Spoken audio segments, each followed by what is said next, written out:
Cible, ta vie te semble chaotique? Rien ne change si tu ne forces pas l'ordre à revenir. Dans cette vidéo, tu vas découvrir comment les stoïciens transformaient le désordre en paix intérieure. Reste jusqu'à la fin pour apprendre les 8 principes puissants qui vont te remettre sur le bon chemin. Si tu veux passer de la confusion à la clarté, écris « discipline » en commentaire. Like, partage cette vidéo à quelqu'un qui en a besoin et surtout abonne-toi pour plus de contenu mentalement fort. 1. Identifie le chaos. Avant de remettre de l'ordre dans ta vie, il faut d'abord reconnaître le désordre. Pas celui que l'on voit à l'extérieur, mais celui qui règne à l'intérieur. Le vrai chaos n'est pas dans les objets éparpillés sur une table, mais dans les pensées qui s'entrechoquent, les émotions qui débordent, les décisions que l'on repousse, les vérités que l'on évite. Le stoïcien commence par regarder en face ce qui ne va pas, sans détour, sans masque, sans justification. Identifier le chaos, c'est un acte de courage. C'est oser se dire la vérité. C'est cesser de fuir derrière les distractions, les excuses, les habitudes. C'est prendre un miroir et se demander « qu'est-ce qui me désorganise vraiment ?» Est-ce cette relation qui me vide plus qu'elle ne me nourrit? Est-ce cette habitude que je répète chaque jour en sachant qu'elle me tire vers le bas? Est-ce cette pensée que je laisse tourner en boucle sans jamais la remettre en question? Le chaos prend 1000 formes. Il peut être bruyant ou silencieux, visible ou invisible. Il peut se cacher dans une addiction, dans une colère rentrée, dans une peur jamais exprimée. Il peut se loger dans une routine qui ne fait plus sens, dans un travail qui étouffe, dans un mode de vie qui use. Il peut être dans le trop-plein ou dans le vide, dans l'agitation ou dans l'ennui, dans le faire ou dans le ne rien faire. Le stoïcien ne juge pas ce chaos, il ne le dramatise pas, il ne le nie pas, il l'observe, il le nomme, il le décrit. Car mettre des mots sur les désordres, c'est déjà commencer à le dompter. C'est reprendre le pouvoir, c'est sortir de la confusion, c'est transformer le flou en clarté. Il faut s'asseoir avec soi-même, en silence, sans distraction, et se poser les vraies questions. Qu'est-ce qui me pèse? Qu'est-ce qui me freine? Qu'est-ce qui me fait mal? Qu'est-ce que je repousse depuis trop longtemps? Qu'est-ce que je refuse de voir? Qu'est-ce que je dois affronter? Ce travail demande de l'honnêteté, une honnêteté radicale. Pas celle que l'on affiche aux autres, mais celle que l'on se doit à soi-même. Il ne s'agit pas de se blâmer, il s'agit de se comprendre, de se rencontrer, de se reconnecter à ce qui est vrai, même si c'est inconfortable. Identifier le chaos, c'est aussi reconnaître ses responsabilités. C'est admettre que certaines situations sont le fruit de nos choix, de nos silences, de nos renoncements. C'est reprendre la maîtrise de sa vie en cessant de se positionner en victime. C'est dire « je ne peux pas tout contrôler, mais je peux commencer par voir clair ». Ce regard lucide est le point de départ de toute transformation. Car on ne peut pas changer ce que l'on refuse de voir. On ne peut pas guérir ce que l'on cache. On ne peut pas avancer si on ne sait pas d'où l'on part. Le stoïcien ne cherche pas à embellir la réalité. Il cherche à la comprendre, à l'embrasser, à la traverser. Il faut aussi apprendre à distinguer le chaos réel du chaos imaginé. Parfois, ce qui nous trouble n'est pas ce qui se passe, mais ce que l'on en pense. Ce ne sont pas les faits, mais les interprétations. Ce ne sont pas les événements, mais les jugements. Le stoïcien apprend à faire le tri, à séparer ce qui est de ce que l'on projette, à revenir aux faits, à la simplicité, à l'essentiel. Identifier le chaos, c'est aussi écouter son corps, car le corps parle. Il exprime ce que l'esprit tait. Fatigue chronique, tension, douleur, insomnie. Autant de signaux que quelque chose ne va pas, que quelque chose est désaligné, que quelque chose appelle à être vu, entendu, transformé. C'est aussi écouter ses émotions, non pour s'y noyer, mais pour les comprendre. La colère peut révéler une injustice, la tristesse, un manque, la peur, un besoin de sécurité, l'ennui, une absence de sens. Chaque émotion est un messager, et chaque messager mérite d'être accueilli. Le stoïcien ne fuit pas le chaos, il l'affronte, il le traverse, il le transforme. Il sait que derrière le désordre se cache un appel à l'ordre, à la clarté, à l'alignement. Et il répond à cet appel avec courage, avec lucidité, avec détermination. Identifier le chaos, c'est le premier pas vers la paix, c'est le début du retour à soi. C'est l'acte fondateur d'une vie plus simple, plus juste, plus forte. C'est dire « je choisis de voir, je choisis de comprendre, je choisis de reprendre les rênes ». Et ce choix, tu peux le faire maintenant. Tu peux t'arrêter, respirer, regarder. Tu peux prendre un carnet, une feuille, un moment, et écrire ce qui te pèse, ce qui te trouble, ce qui te désorganise. Tu peux commencer à mettre de l'ordre, non pas dehors, mais dedans. Car c'est là que tout commence, dans le regard que tu poses sur toi, dans la vérité que tu acceptes de voir, dans la clarté que tu choisis de cultiver. Le chaos n'est pas une fatalité, c'est un signal. Et ce signal, tu peux le transformer en force, en direction, en fondation. Tu n'as pas besoin de tout régler aujourd'hui, tu as juste besoin de commencer par voir, par nommer, par reconnaître. Et ce simple acte, ce premier pas, peut tout changer. Il peut t'ouvrir la voie, il peut allumer la lumière, il peut initier le retour à l'essentiel. Le stoïcien ne cherche pas à fuir le chaos. Il cherche à en faire un allié, à en faire un maître, à en faire un tremplin. Et toi aussi, tu peux choisir cette voie, celle de la lucidité, celle de la responsabilité, celle de la transformation. Tu peux choisir de regarder le chaos en face et de dire « Je te vois, je t'entends, je te comprends. Et maintenant, je vais avancer, pas à pas, avec clarté, avec force, avec sagesse. » Car c'est ainsi que commence le retour à l'ordre. Le vrai, celui qui vient de l'intérieur, celui qui dure, celui qui libère. 2. Respire et ralentis. Le stoïcien ne se précipite pas, il observe avant d'agir. Dans un monde qui court, qui exige, qui bouscule, ralentir est un acte de résistance. C'est une posture de puissance. C'est une manière de reprendre le contrôle, de retrouver son centre, de redevenir maître de soi. Le stoïcien ne se laisse pas emporter par le tumulte, il ne réagit pas dans la précipitation. Il respire, il observe, il choisit. Respirer, ce n'est pas simplement une fonction biologique, c'est un rituel, c'est une pratique, c'est une porte vers la clarté. Chaque inspiration est une invitation à revenir à soi. Chaque expiration est une libération du superflu, du bruit, du chaos. Le souffle est le fil qui relie le corps à l'esprit, le présent à l'éternité, l'agitation à la paix. Ralentir, c'est refuser la panique, c'est dire non à l'urgence fabriquée. C'est refuser de se laisser dicter son rythme par les circonstances extérieures. C'est choisir de vivre à son propre tempo. De penser avant de parler, d'écouter avant de répondre, d'observer avant d'agir. C'est une discipline, une sagesse, une force.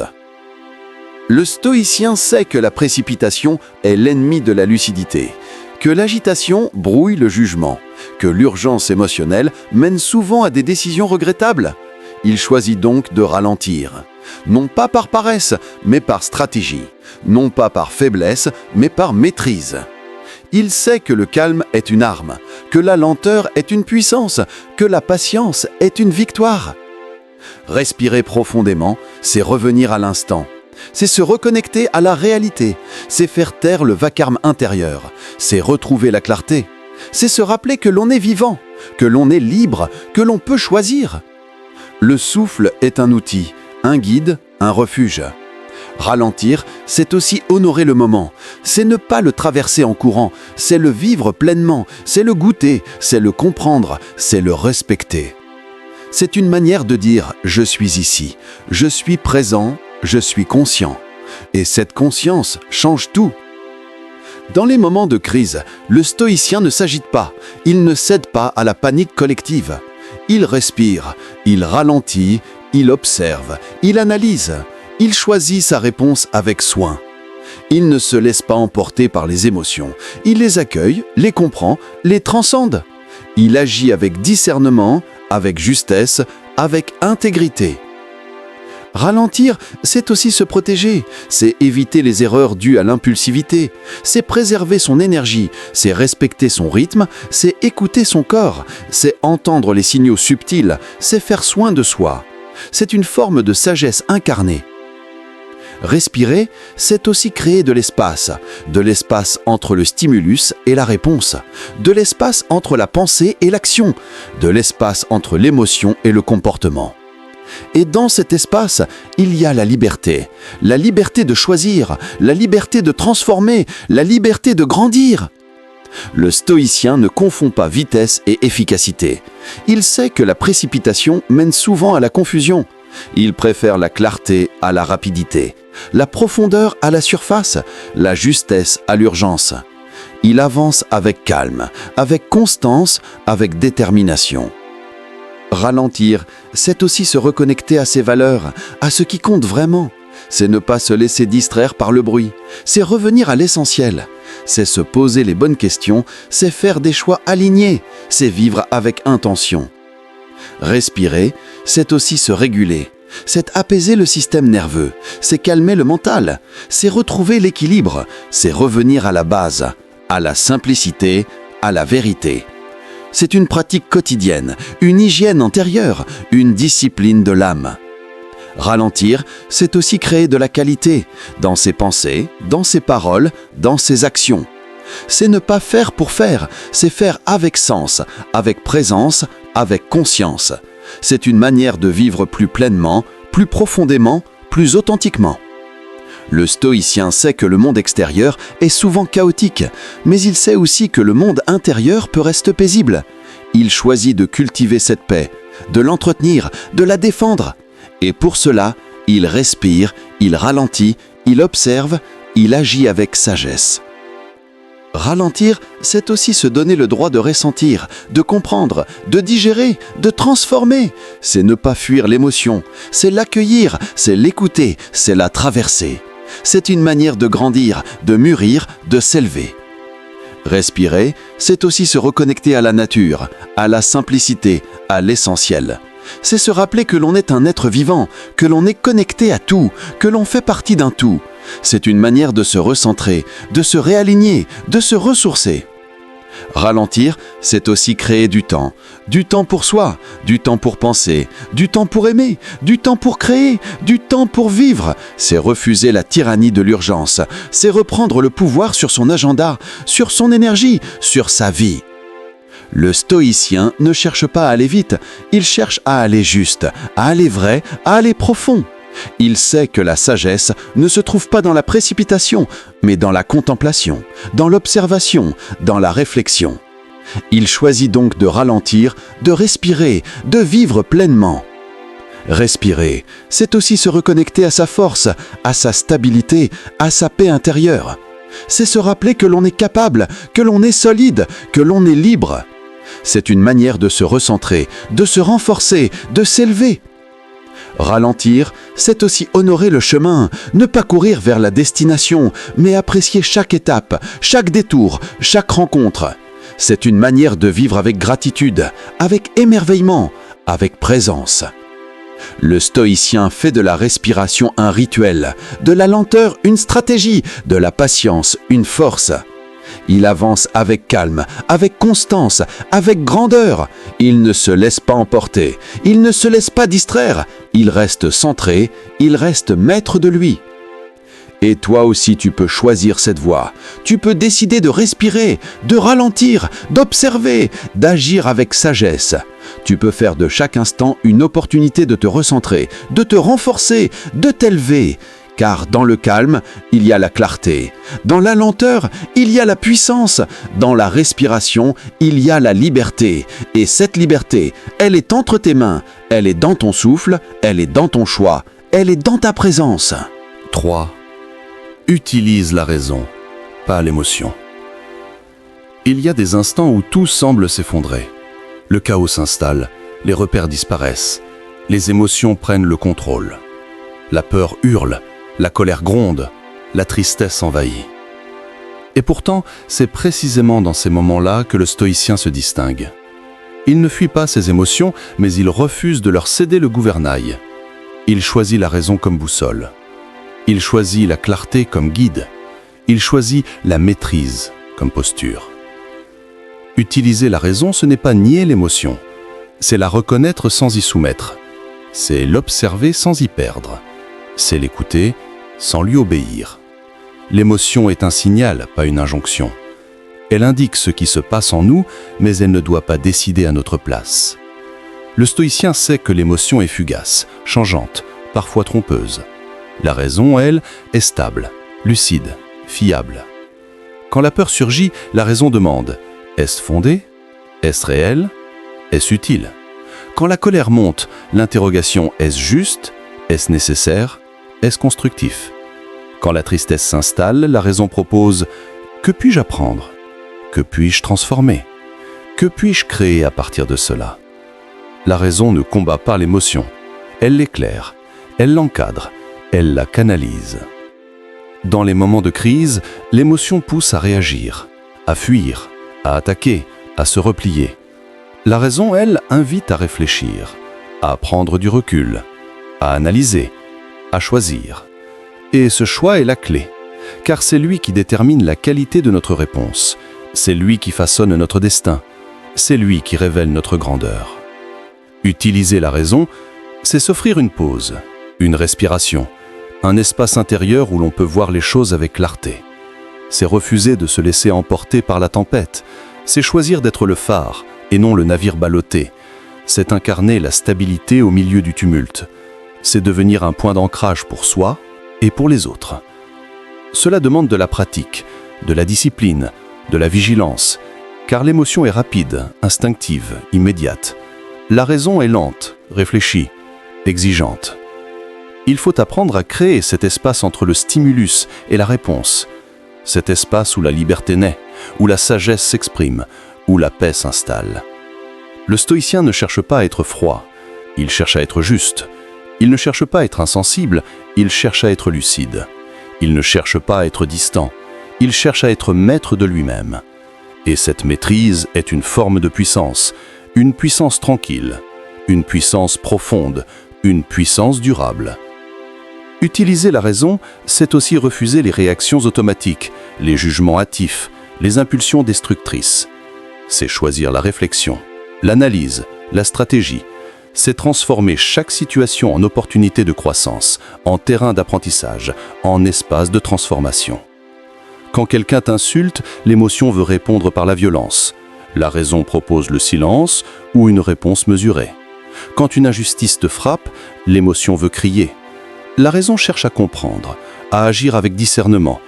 Quand la vie te blesse, l'émotion veut fuir. La raison t'invite à rester, à observer, à apprendre. La raison est une lumière. Elle éclaire les zones d'ombre. Elle révèle les vérités cachées. Elle dissipe les illusions. Elle permet de voir au-delà des apparences. Elle permet de comprendre les causes profondes. Elle permet de choisir avec conscience. Utiliser la raison, c'est aussi se reconnecter à ses valeurs, à ce qui est juste, à ce qui est noble, à ce qui est essentiel. C'est refuser de se laisser manipuler par les émotions des autres, c'est refuser de se laisser entraîner dans des conflits inutiles, c'est choisir la paix intérieure plutôt que la guerre extérieure. Cela ne veut pas dire que l'on devient passif, cela veut dire que l'on devient stratégique, que l'on agit avec intention, que l'on parle avec précision, que l'on décide avec sagesse. La raison ne tue pas l'action, elle la rend plus efficace, plus alignée, plus puissante.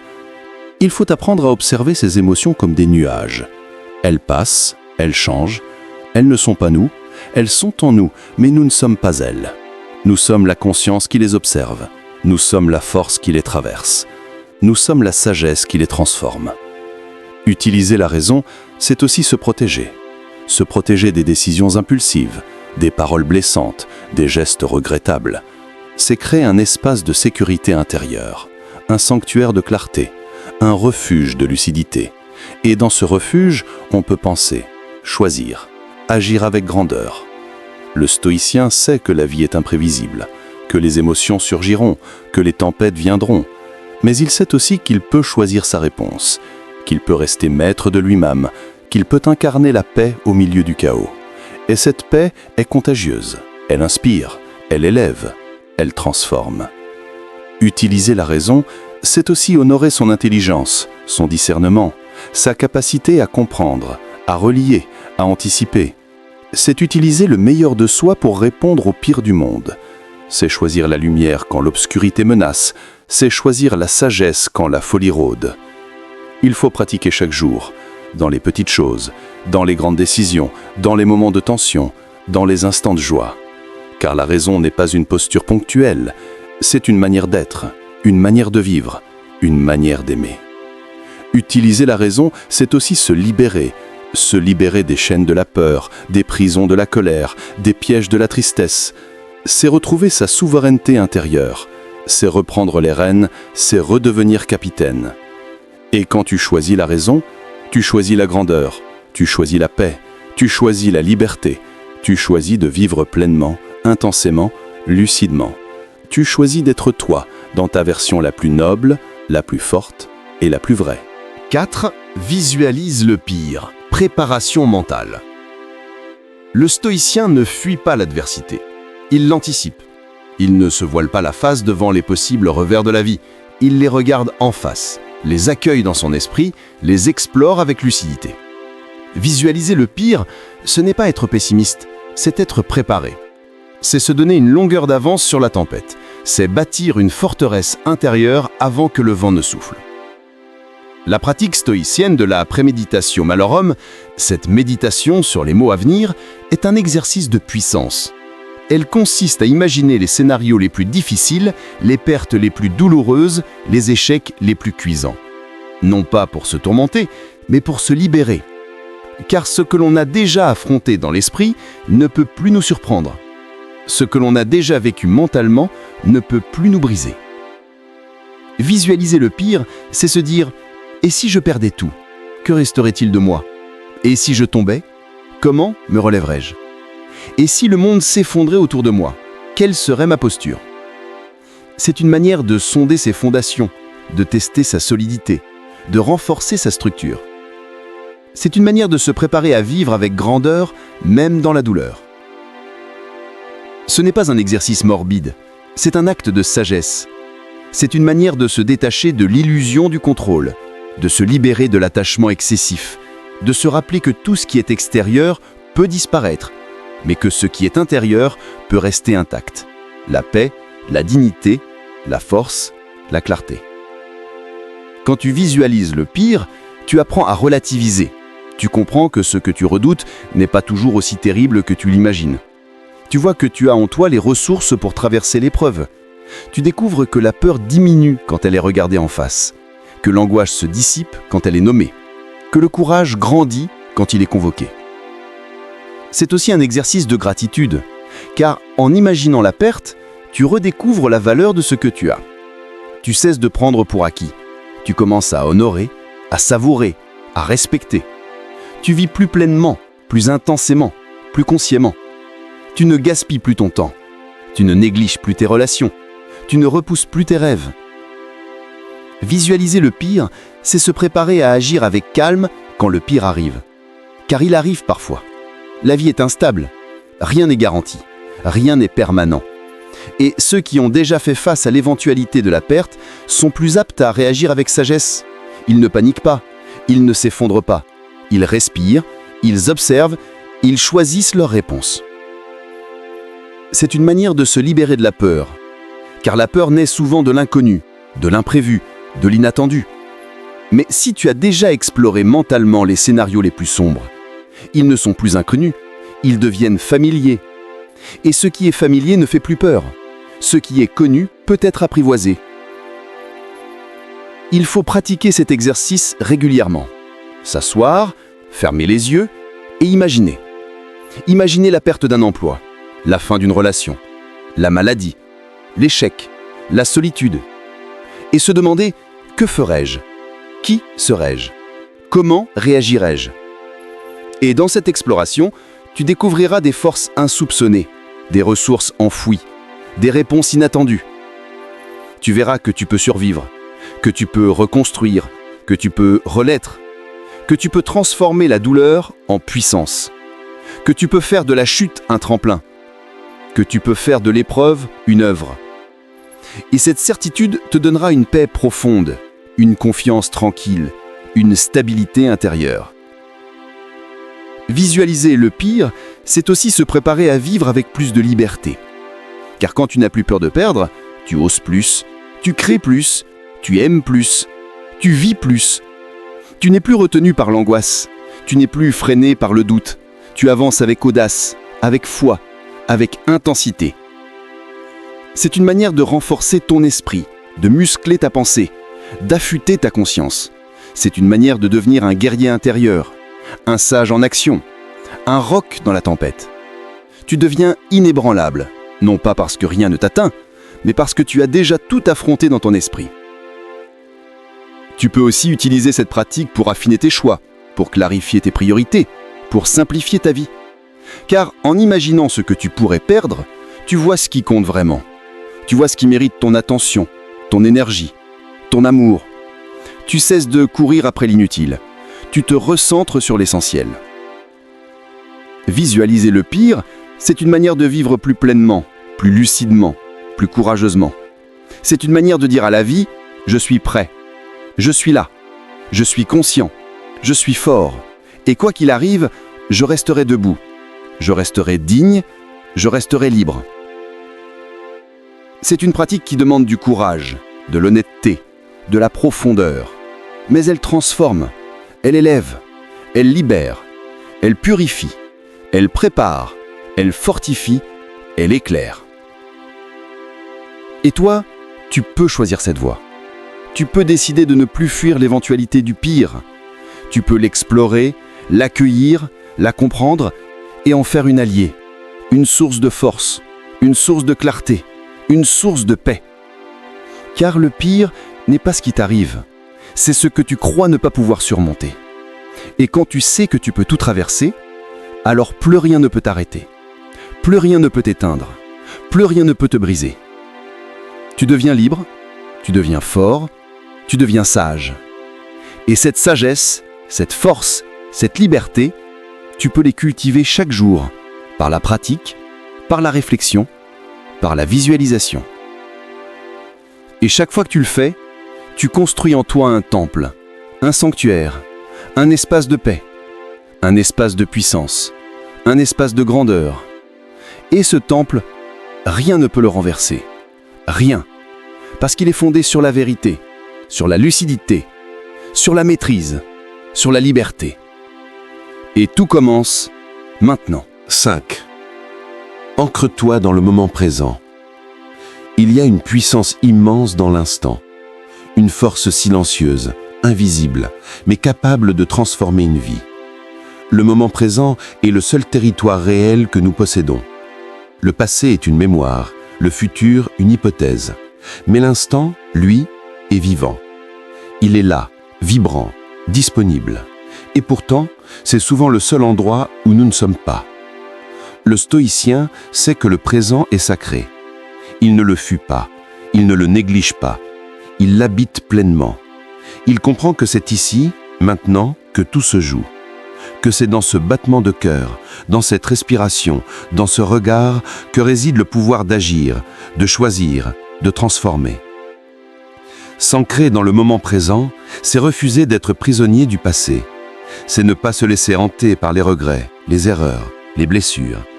C'est comprendre que le passé ne peut être changé, mais que notre relation à lui peut l'être. C'est choisir de ne pas revivre sans cesse ce qui est déjà terminé. C'est se libérer des chaînes invisibles de la nostalgie ou de la culpabilité. C'est aussi refuser d'être aspiré par le futur, par les projections, les peurs, les scénarios. Le futur est incertain, et vouloir le contrôler est une illusion. Le stoïcien ne vit pas dans l'anticipation, il vit dans l'action. Il ne se perd pas dans les « et si ». Il se concentre sur le maintenant, car c'est maintenant que l'on peut respirer, parler, aimer, créer, agir. Le moment présent est un refuge, un sanctuaire, une source. Il est le seul endroit où l'on peut réellement être libre. Libre de ses pensées, libre de ses choix, libre de ses émotions. C'est dans l'instant que l'on peut décider de changer de posture, de changer de regard, de changer de trajectoire. S'ancrer dans le présent, c'est aussi retrouver son corps, sentir sa respiration, écouter les battements de son cœur, ressentir le contact du sol sous ses pieds. C'est revenir à la réalité tangible, à la vie qui circule, à la vérité du moment. C'est sortir du mental, du bavardage intérieur, des spirales de pensée. C'est revenir à soi. Le stoïcien pratique cette présence comme un art. Il observe sans juger. Il écoute sans réagir. Il accueille sans fuir. Il est là, pleinement là. Et cette présence lui donne une clarté rare, une stabilité profonde, une paix durable. Car quand on est dans l'instant, on n'est plus dans le manque. On est dans l'abondance de ce qui est. Il faut apprendre à ralentir, à respirer, à observer, à goûter chaque seconde, à honorer chaque geste, à vivre chaque parole. Car chaque instant est une perle, une étincelle, une chance. Et cette chance, elle ne revient pas, Elle ne se répète pas. Elle est unique. S'ancrer dans le présent, c'est aussi mieux gérer ses émotions. Car les émotions naissent souvent de pensées liées au passé ou au futur. La peur vient de ce qui pourrait arriver, la tristesse de ce qui est déjà arrivé. Mais dans l'instant, il n'y a que ce qui est. Et ce qui est peut être accueilli, traversé, transformé. C'est aussi une manière de retrouver la joie, la vraie joie, celle qui ne dépend pas des circonstances, mais de la qualité de notre présence. Quand on est pleinement là, même les choses simples deviennent extraordinaires. Un sourire, un rayon de soleil, une tasse de thé, un silence partagé, tout devient précieux. Le moment présent est aussi le lieu de la responsabilité. C'est ici que l'on peut choisir sa réaction, choisir son attitude, choisir son action. Le stoïcien ne remet pas à demain ce qui peut être fait aujourd'hui. Il ne reporte pas la sagesse, il l'incarne maintenant. Il faut apprendre à revenir à l'instant, encore et encore, à chaque fois que l'on se perd dans les pensées, dans les peurs, dans les regrets. Il faut revenir à la respiration, à la sensation, à la réalité. Et dans cette réalité, retrouver sa force. S'ancrer dans le présent, c'est aussi mieux aimer, car on ne peut m'aimer que si on est là, si on écoute, si on regarde, si on ressent. L'amour véritable ne vit pas dans les souvenirs ni dans les projections. Il vit dans la présence, dans l'attention, dans l'instant partagé. C'est aussi mieux créer, car la créativité naît de l'instant. Elle ne vient pas des calculs, des stratégies, des plans. Elle vient du lâcher-prise, de l'ouverture, de la disponibilité.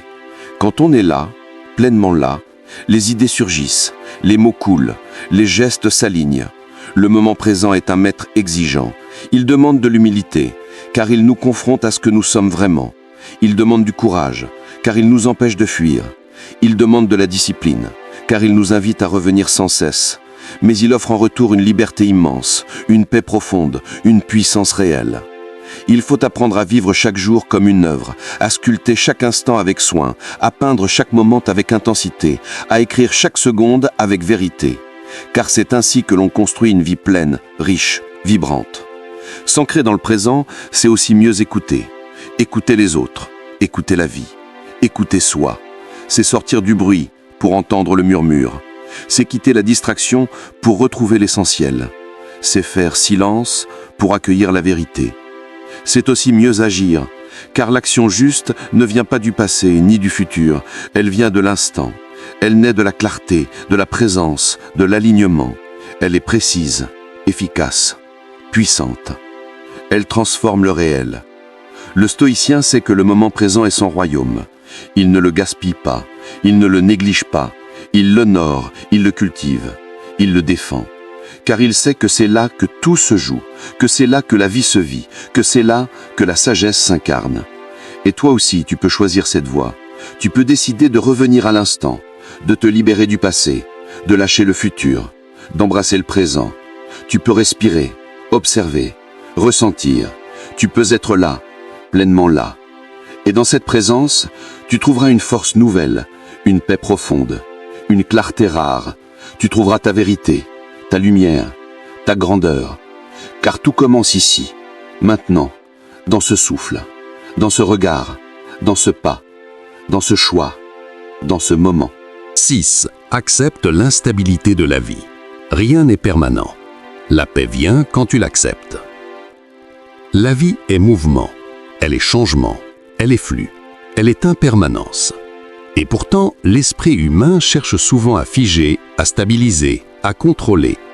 Il veut des certitudes, des garanties, des repères immuables. Mais le stoïcien sait que cette quête est vaine. Il sait que tout ce qui naît est appelé à se transformer, que tout ce qui commence est destiné à évoluer, que tout ce qui existe est en perpétuelle mutation. Accepter l'instabilité, ce n'est pas se résigner, c'est s'éveiller. C'est ouvrir les yeux sur la nature véritable de l'existence. C'est comprendre que la vie ne nous doit rien, qu'elle ne suit pas nos plans, qu'elle ne se plie pas à nos attentes. Elle est ce qu'elle est, imprévisible, changeante, parfois douce, parfois rude, et c'est dans cette acceptation que naît la paix. Le stoïcien ne s'accroche pas, il ne s'attache pas aux illusions de permanence. Il ne bâtit pas sa sérénité sur des choses extérieures. Il sait que les biens peuvent disparaître, que les relations peuvent évoluer, que la santé peut vaciller, que la gloire peut s'effacer. Il choisit donc de s'ancrer en lui-même, dans ce qu'il peut contrôler, dans son jugement, dans sa conduite, dans sa capacité à rester droit même quand tout vacille. Accepter l'instabilité, c'est aussi embrasser la beauté du moment. C'est savourer l'instant sans vouloir le retenir. C'est aimer sans posséder. C'est vivre sans s'attacher. C'est honorer ce qui est, ici et maintenant, sans exiger que cela dure. C'est une forme de liberté, une forme de sagesse, une forme de grandeur. Il faut apprendre à voir le changement comme un allié, comme un moteur, comme une source de renouveau. Car c'est dans le changement que l'on grandit, que l'on évolue, que l'on découvre, que l'on se transforme. Le changement n'est pas une menace, il est une invitation, une opportunité, un appel. Le stoïcien ne fuit pas l'incertitude, il l'apprivoise, il l'intègre, il la transforme en force. Il sait que l'instabilité est le terrain idéal pour cultiver la résilience, la souplesse, la créativité. Il sait que c'est dans les périodes de turbulence que l'on découvre qui l'on est vraiment, que l'on révèle sa vraie nature, que l'on forge son caractère. Accepter l'instabilité, c'est aussi lâcher prise. C'est arrêter de vouloir tout contrôler. C'est comprendre que certaines choses ne dépendent pas de nous et que notre paix intérieure ne doit jamais dépendre de ce qui échappe à notre emprise. C'est une posture de puissance, une posture de liberté, une posture de maturité. Il faut apprendre à danser avec la vie, à suivre son rythme, à écouter ses mouvements, à s'adapter à ses variations. C'est une danse subtile, une danse intérieure, une danse qui demande de la présence, de l'écoute, de la fluidité.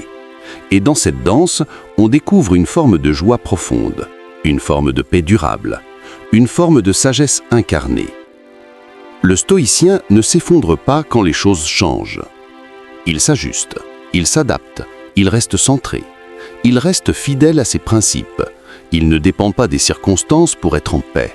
Il dépend de sa propre posture, de sa propre vision, de sa propre maîtrise.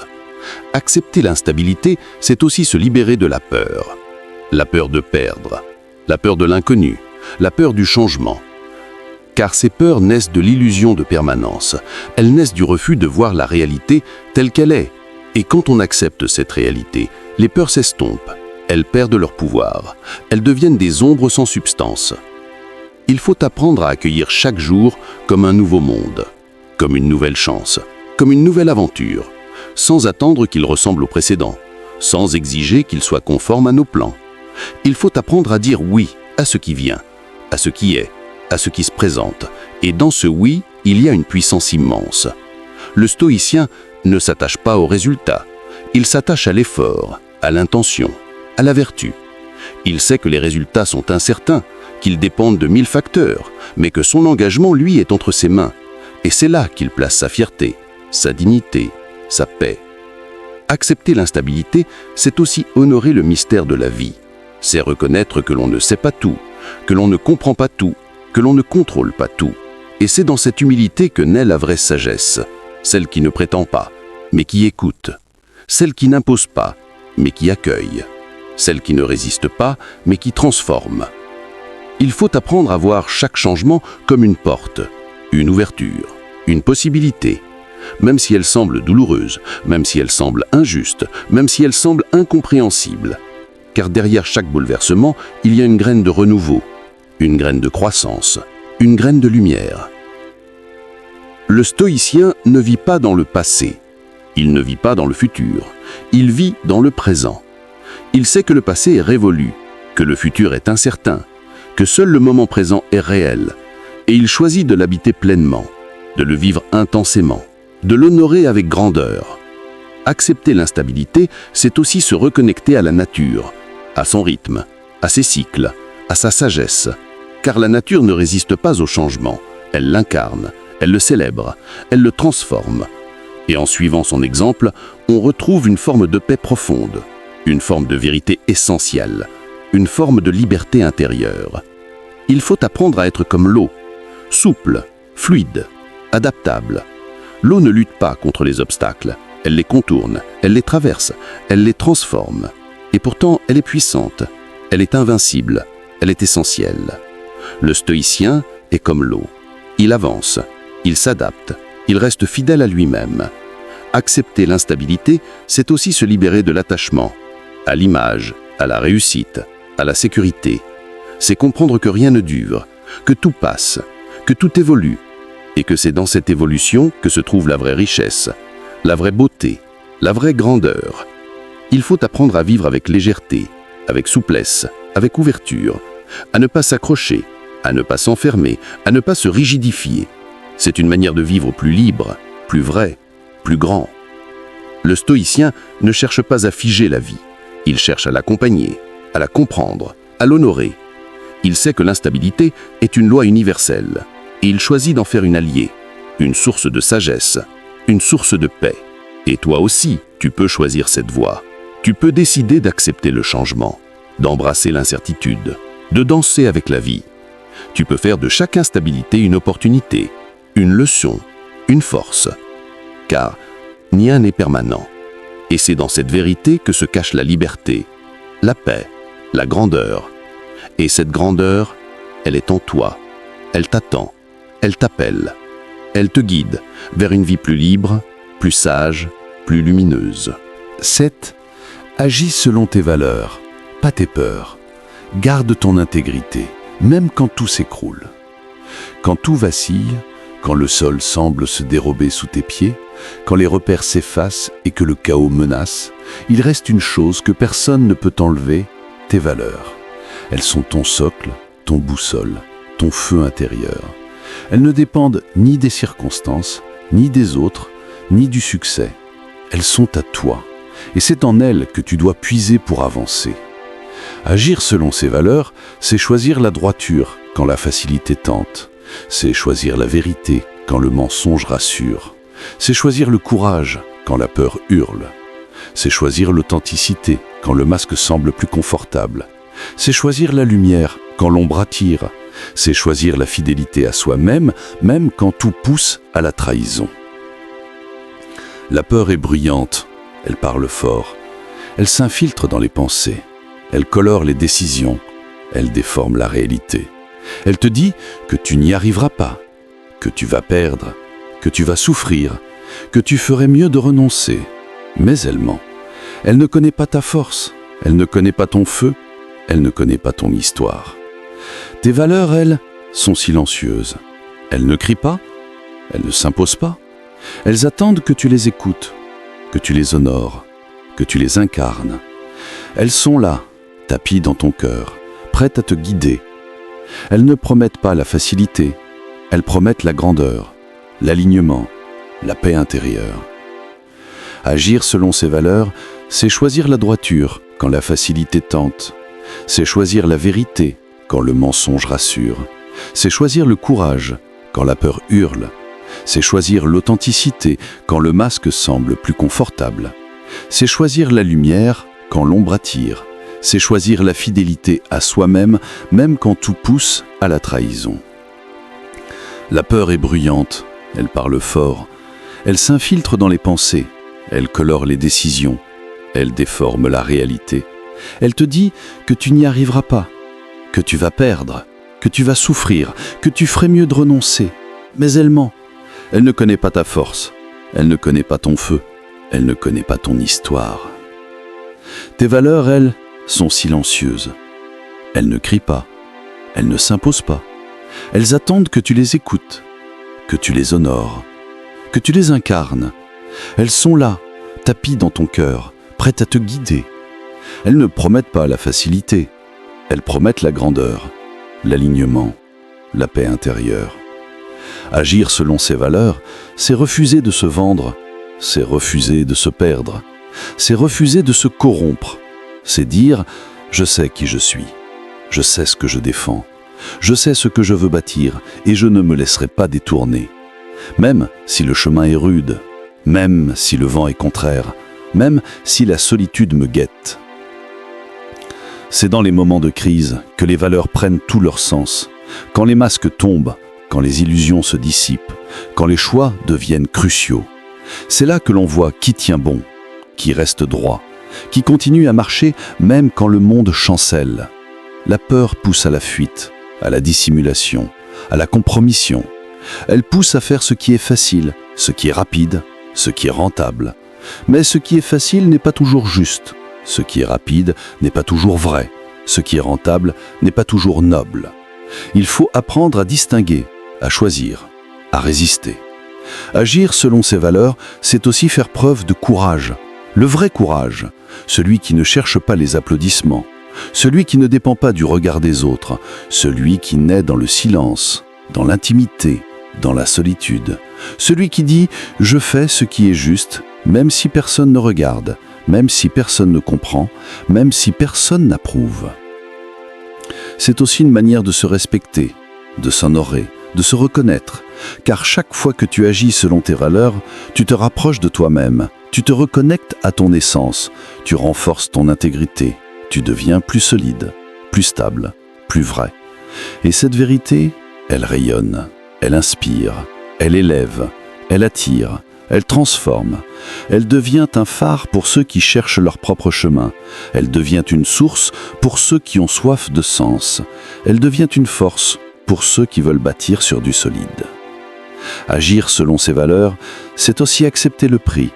Car il y a un prix, celui du rejet, celui de l'incompréhension, celui de la solitude, celui du doute.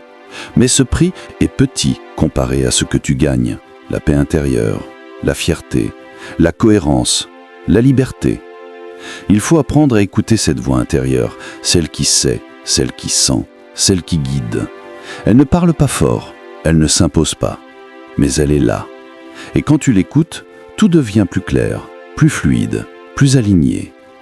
Agir selon ses valeurs, c'est aussi refuser la facilité du conformisme, refuser de suivre la foule, refuser de se fondre dans le décor.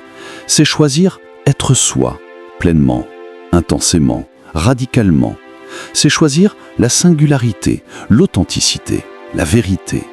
Et cette vérité, elle est puissante, elle est belle, elle est rare, elle est précieuse. Elle est ce qui te rend unique, ce qui te rend grand, ce qui te rend libre.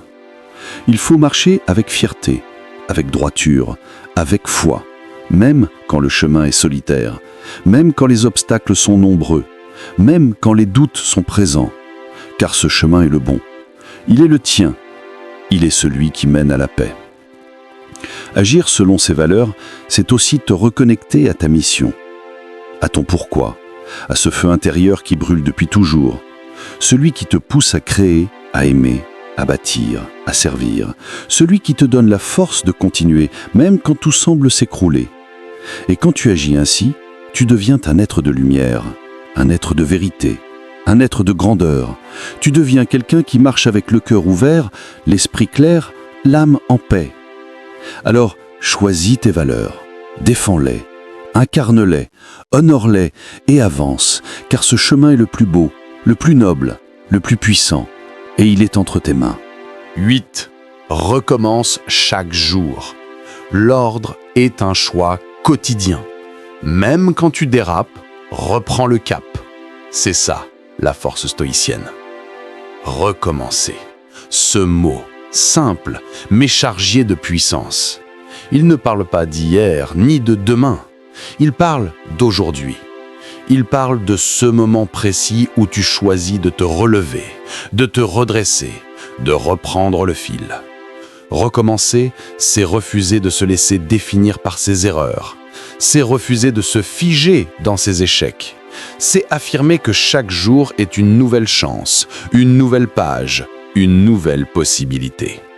Le stoïcien ne cherche pas la perfection, il cherche la constance. Il sait que la vie est faite de hauts et de bas, de glissements et de redressements, de pertes et de reconquêtes. Il ne se juge pas sur ses chutes, mais sur sa capacité à se relever. Il ne se mesure pas à ses fautes, mais à sa fidélité à ses principes. Il recommence, parce que c'est dans le recommencement que réside la vraie force. Chaque matin est une renaissance, une opportunité de réajuster, de réorganiser, de réaffirmer. Ce que tu n'as pas réussi hier, tu peux le tenter à nouveau aujourd'hui. Ce que tu as négligé, tu peux le honorer. Ce que tu as oublié, tu peux le retrouver. Le passé est terminé. Le futur est incertain, mais le présent est entre tes mains. Recommencer, c'est aussi faire preuve d'humilité. C'est reconnaître que l'on n'a pas tout maîtrisé, que l'on a dérapé, que l'on s'est laissé emporter. Mais c'est aussi faire preuve de grandeur, car il faut du courage pour revenir sur le chemin, pour reprendre les rênes, pour dire « je recommence ». Je ne baisse pas les bras, je ne me laisse pas abattre. Le stoïcien ne dramatise pas ses erreurs, il les observe, il les comprend, il en tire des leçons, puis il avance. Il ne s'attarde pas dans la culpabilité, il ne se noie pas dans le regret, il agit, il recommence. Il transforme la faute en force, le dérapage en discipline, le chaos en clarté. Recommencer chaque jour, c'est aussi une manière de se libérer, de ne pas porter le poids de la veille, de ne pas s'enchaîner à ses manquements, de ne pas s'identifier à ses faiblesses.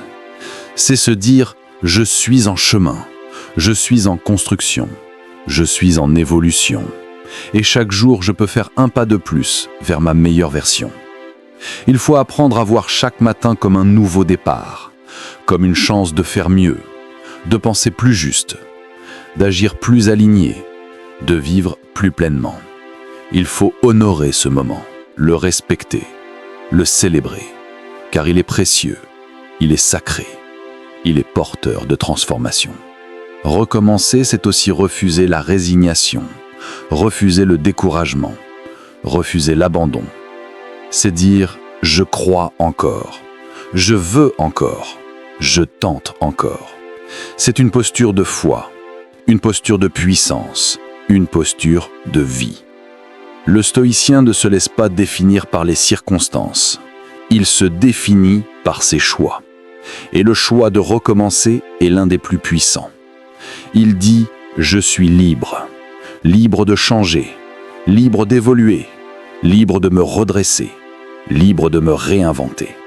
Il faut aussi apprendre à recommencer sans amertume, sans rancune, sans colère, avec douceur, avec bienveillance, avec lucidité.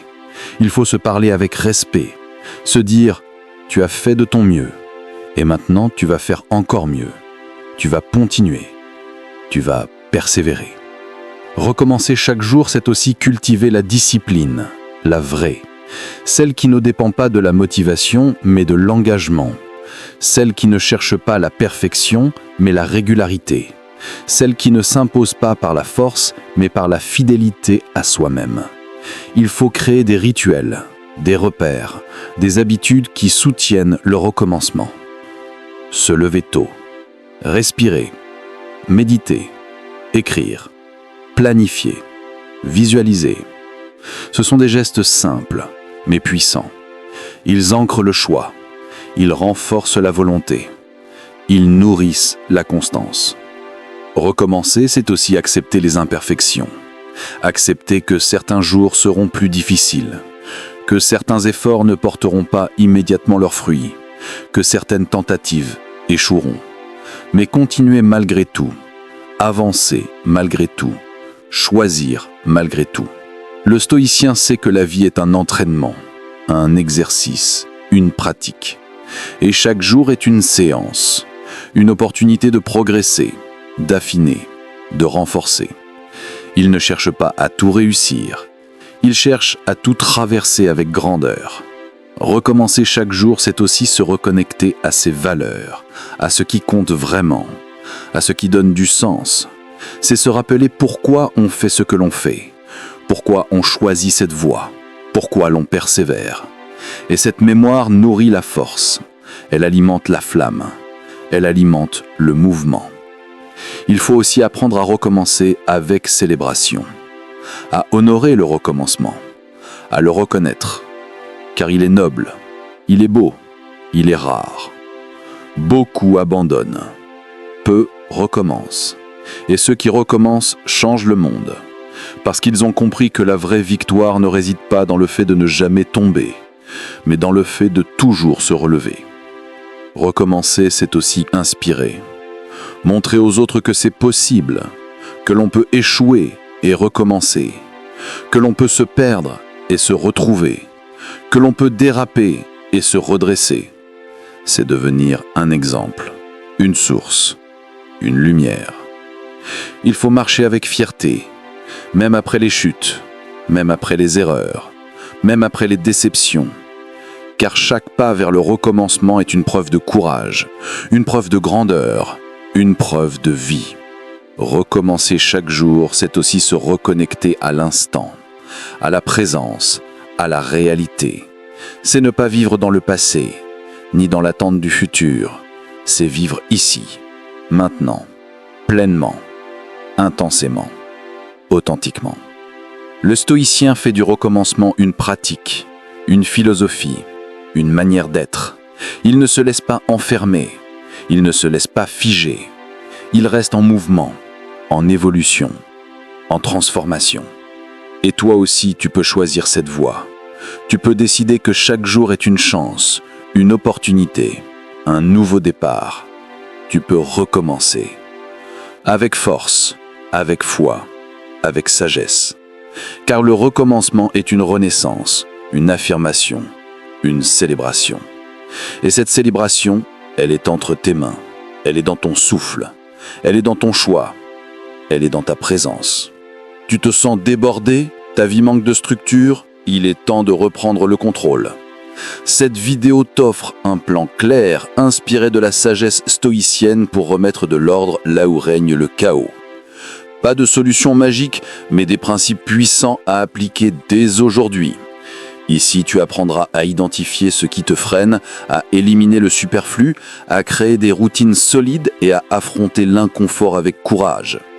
Chaque point est une clé pour passer de la confusion à la clarté, du désordre à la maîtrise de soi. Regarde jusqu'à la fin si tu veux transformer ta vie, pas seulement la rêver. Si tu ressens que cette vidéo te parle, écris discipline en commentaire pour sceller ton engagement. Like, partage avec un proche qui a besoin de structure et abonne-toi pour t'élever chaque jour. La rigueur mène à la liberté, la clarté commence maintenant.